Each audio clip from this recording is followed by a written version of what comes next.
అందరికీ నమస్కారం. ఈరోజు మనం ఒక ఆసక్తికరమైన కథ గురించి మాట్లాడుకుందాం. కష్టకాలంలో మనం ఎన్నో మొక్కులు మొక్కుకుంటాం కదా, కానీ ఆ కష్టం తీరిపోయాక ఆ మొక్కులు మనకు గుర్తుంటాయా? సరిగ్గా ఇలాంటి ఒక కథని ఈరోజు చూద్దాం. ఈ కథను పిల్లల కోసం రాసిన సచిత్ర బాలకథలు అనే నీతి కథల పుస్తకం నుండి తీసుకున్నాం.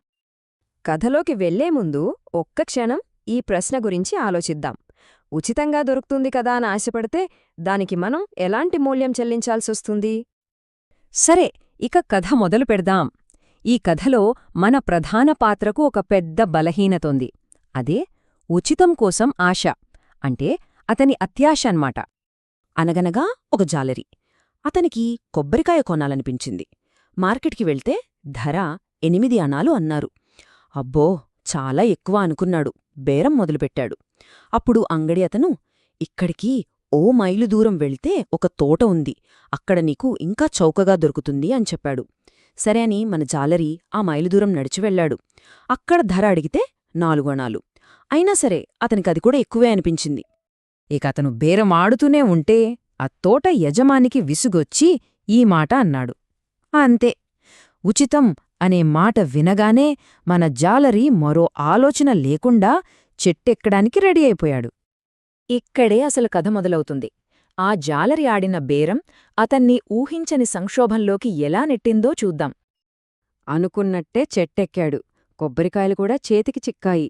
కాని అస్సలు సమస్య ఇప్పుడే మొదలైంది. పైనుంచి కిందకు చూసేసరికి అంతే, ఆ ఎత్తుకు గుండె ఆగినంత పనైంది. భయంతో ఒళ్లంతా బిగుసుకుపోయి అక్కడే ఉండిపోయాడు. ఇక ప్రాణభయంతో వెంటనే దేవుడికి మొక్కుకున్నాడు. ఓ దేవుడా, నన్ను ఎలాగైనా సరే కిందకు చేర్చు. నేను క్షేమంగా దిగితే 5 బ్రాహ్మణులకు కడుపు నిండా భోజనం పెడతాను, నా శక్తికి మించి దానధర్మాలు చేస్తాను అని వేడుకున్నాడు.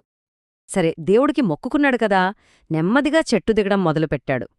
కాని భయం తగ్గే కొద్దీ అతని భక్తి కూడా ఎలా తగ్గిపోయిందో చూడండి. చెట్టు దిగుతూ దిగుతూ మన జాలరి ఏకంగా దేవుడితోనే బేరసారాలు మొదలుపెట్టాడు. గుర్తుంచుకోండి, ప్రాణభయంతో చెట్టుకొమ్మ మీద ఉన్నప్పుడు 5 బ్రాహ్మణులకు భోజనం పెడతానని మాటిచ్చాడు. చెట్టులో సగం దూరం కిందకొచ్చేసరికి కొంచెం ధైర్యం వచ్చింది. వెంటనే మనసులో అనుకున్నాడు, అమ్మయ్యా, పర్వాలేదు, దేవుడా, 2 బ్రాహ్మణులకు భోజనం పెడితే సరిపోతుందిలే అని మొక్కును మార్చేశాడు. ఇక నేల దగ్గరికి వస్తున్నాడు. భయం దాదాపుగా మాయమైపోయింది.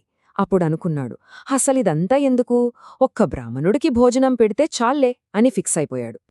మొత్తానికి జాలరి క్షేమంగా నేలమీద అడుగుపెట్టాడు. కథ ఇక్కడితో అయిపోయిందనుకుంటున్నారా? లేదు, అసలు కథ అతని ఆలోచనల్లో ఇప్పుడే మొదలైంది.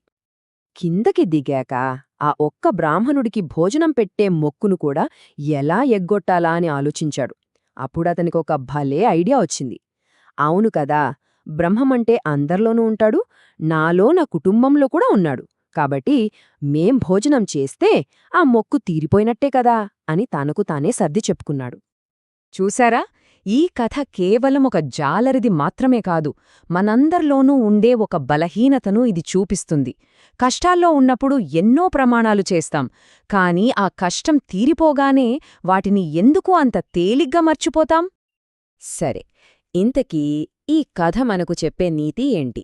నిజాయితీ అంటే అసలు అర్థమేంటో చూద్దాం. ముందుగా, ఆపద సమయంలో చేసిన ప్రమాణాలను మర్చిపోవడం అనేది మనుషుల్లో ఉండే ఒక పెద్ద బలహీనత.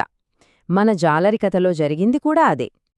చివరిగా ఈ కథ చెప్పే అతి ముఖ్యమైన సందేశమేంటంటే, నిజమైన నిజాయితీ అంటే ఏంటో తెలుసా? అది అన్ని పరిస్థితుల్లోనూ ఒకేలా ఉంటుంది. మనం కేవలం కష్టాల్లో ఉన్నప్పుడు మాత్రమే కాదు, సుఖంగా ఉన్నప్పుడు కూడా మన మాట మీద నిలబడాలి. ఎందుకంటే మనం చేసే వాగ్దానాల కన్నా మనం నిలబెట్టుకునే వాగ్దానాలే మన వ్యక్తిత్వాన్ని నిర్ణయిస్తాయి. దీని గురించి కాస్త ఆలోచించండి.